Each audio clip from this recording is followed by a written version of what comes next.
1791 के संविधान के अंतर्गत राजनीतिक व्यवस्था को, ठीक है। अब जब संविधान लिखा गया तो उसकी राजनीतिक व्यवस्था कैसी है उसको हम यहाँ समझेंगे, है ना। तो देखो जो विधायिका थी, है ना, उसको भैया नेशनल असेंबली के 745 सदस्य मिलकर उस विधायिका को चलाते थे, ठीक है।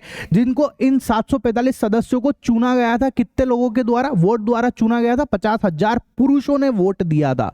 ध्यान से सुनना क्या लिखा हुआ है, पुरुषों ने, 50,000 पुरुषों ने वोट दिया था इनको चुनने के लिए, 745 लोगों को। अभी भी महिलाओं की भूमिका नहीं आई है इसके अंदर, महिलाओं को वोट ही नहीं देने दे रहे थे अभी भी, ठीक है ऐसा। अब जो 50,000 पुरुष थे, मतलब जो वहां के लोग थी, उन लोगों ने ही वोट दिया होगा। तो ऐसे जो वोटर थे, वहां के जो लोग थे, उसमें भी दो तरीके के लोग होते थे। एक होते थे सक्रिय नागरिक और एक होते थे निष्क्रिय नागरिक। सक्रिय नागरिक वो होते थे जो वोट दे सकते थे, जिनके पास वोट देने की पावर थी।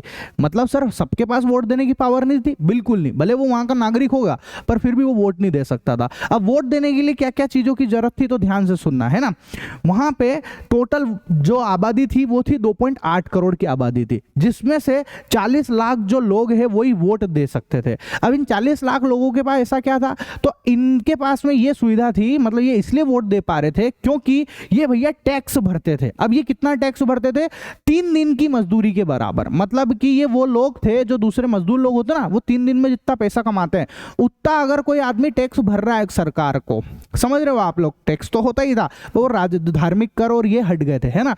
मतलब उतना टैक्स अगर ये भर रहा है कोई आदमी तो वो वोट दे सकता है। आ गई बात समझ में, वोट दे सकता है, वरना वोट नहीं दे सकते।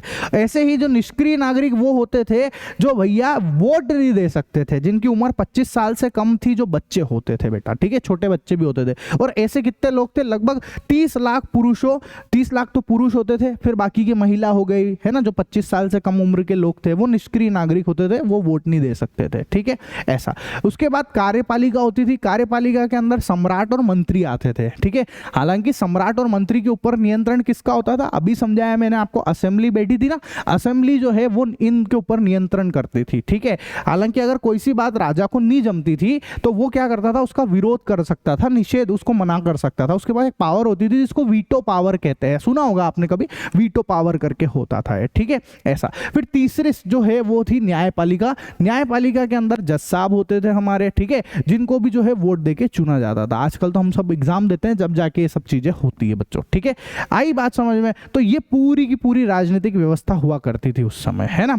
अब संविधान पुरुष और नागरिक का अधिकार घोषणा पत्र के साथ शुरू हुआ था। जो संविधान चालू हुआ, अब संविधान स्टार्ट हो गया, तो कैसे हुआ, पुरुष एवं नागरिक अधिकार घोषणा पत्र के साथ शुरू हुआ। और उसकी खासियत क्या थी, उसमें कौन कौन से अधिकार थे, मतलब उसमें यह बोला गया था कि देखो हर व्यक्ति को जन्म से ही कुछ अधिकार मिलने चाहिए, जैसे कि जीने का अधिकार होना चाहिए, बोलने का अधिकार होना चाहिए, विचार रखने का अधिकार होना चाहिए। ऐसा नहीं कि वो कोई सोच भी नहीं सकता बेचारा, है ना। और कानून के समक्ष समानता का अधिकार होना चाहिए, मतलब सारे अधिकार हर एक व्यक्ति को मिलने चाहिए, चाहे वो अमीर हो चाहे वो गरीब हो। ये सारी चीजें सबके पास में होनी चाहिए बच्चों। ये सब बातें उस संविधान में ध्यान रख के रखी गई थी, लिखी गई थी बच्चों, ठीक है।